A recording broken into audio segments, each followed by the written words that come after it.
स्वागत है आप सबका अपना चैनल MS गिल इंफोटेनमेंट में। आज हम और आप श्री गुरु अर्जन देव जी और एक राजा की साखी सुनेंगे।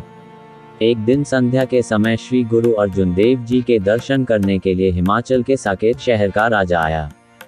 गुरु दरबार में कीर्तन चल रहा था। रागी शब्द गा रहे थे।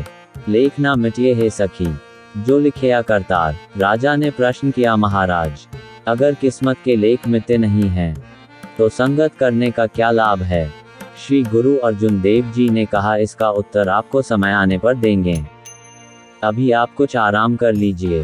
राजा रात को सोया तो उसे स्वप्न आया कि उसका एक अति दरिद्र परिवार में जन्म हुआ है और उसका जीवन अत्यंत दरिद्रता में बीत रहा है। वो युवा हुआ, उसका विवाह हुआ और उसे 4 संतानें हुई। उसके जीवन के 40 वर्ष बीत चुके हैं। एक दिन बच्चों की जिद पर वो एक पीलू के वृक्ष पर चढ़कर उनके लिए पीलू तोड़कर नीचे फेंक रहा है और कुछ खुद भी खा रहा है। एक पके गुच्छे को तोड़ने के लिए वो जैसे ही थोड़ा ऊपर उठा तो उसका पैर फिसल गया और वो धड़ाम से नीचे गिर गया। राजा एकदम उठ बैठा। भोर हो रही थी और वो दातुन करने लगा तो मुंह से एक पीलू का बीज निकला। राजा आश्चर्यचकित हो गया। सुबह जब वो गुरु दरबार में आया तो श्री गुरु अर्जुन देव जी ने उसे वन विहार करने के लिए चलने का आग्रह किया और श्री गुरु अर्जुन देव जी और राजा वन के लिए चल पड़े। रास्ते में उन्हें एक हिरण दिखाई दिया। हिरण का पीछा करते हुए राजा श्री गुरु अर्जुन देव जी से बिछड़ गया और प्यास से व्याकुल होकर जल की तलाश में एक नगर में जा पहुंचा। कुएं पर पानी भरती औरतों से जब उसने पानी मांगा तो वो भय से चीखने लगी। राजा अभी हैरान खड़ा ही था कि कुछ बच्चे उससे आकर लिपट गए। कुछ बड़े बुजुर्ग और एक औरत उसे हैरानी से देख रहे थे। राजा ने उन्हें थोड़ा गौर से देखा। अरे ये क्या? ये तो वही लोग हैं जिन्हें मैंने सपने में अपने कुटुंब के रूप में देखा था। अरे ये बच्चे भी वही हैं जो सपने में मेरी संतानें थीं। पर इनका अस्तित्व कैसे हो सकता है? राजा अभी ये सोच ही रहा था कि सब लोग उसे खींचकर बेटा, बापू और स्वामी कहते हुए लिपट गए। तभी श्री गुरु अर्जुन देव जी वहां आ गए। राजा ने श्री गुरु अर्जुन देव जी से खुद को बचाने की गुहार लगाई।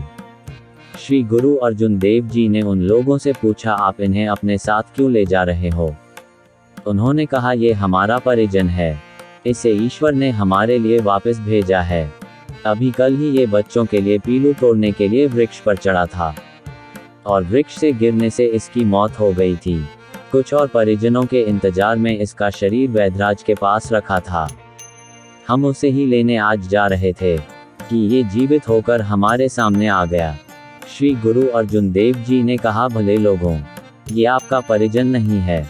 आपके परिजन का शरीर वैद्य के घर में सुरक्षित पड़ा है। लोग राजा और श्री गुरु अर्जुन देव जी के साथ वैद्य के घर गए और हूबहू राजा से मिलती देह देखकर हैरान रह गए।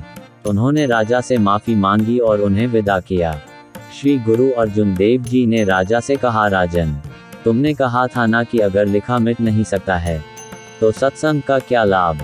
आप जो अभी देख के आ रहे हो वो आपका आने वाला जन्म था, जो आपको इस जन्म के कुछ गलत कार्यों के कारण भोगना था। एक सपने में ही व्यतीत कर दिए। जिस तरह राजमुद्रा पर अंकित अक्षर उल्टे होते हैं लेकिन स्याही का संग मिलते ही वो राजपत्र पर सीधे छपते हैं, उसी तरह सत्संग का साथ हमारी मलिन बुद्धि को सीधे राह पर डाल देता है। राजा ये वचन सुनकर धन्य श्री गुरु अर्जुन देव जी कहते हुए उनके चरणों में नतमस्तक हो गया। अपना कीमती समय निकालकर हमें सुनने के लिए सभी प्रिय मित्रों को धन्यवाद और अधिक से ऐतिहासिक कथा सुनने के लिए हमारे साथ बने रहें। वाहे गुरु जी दा खालसा, श्री वाहे गुरु जी दी फतेह।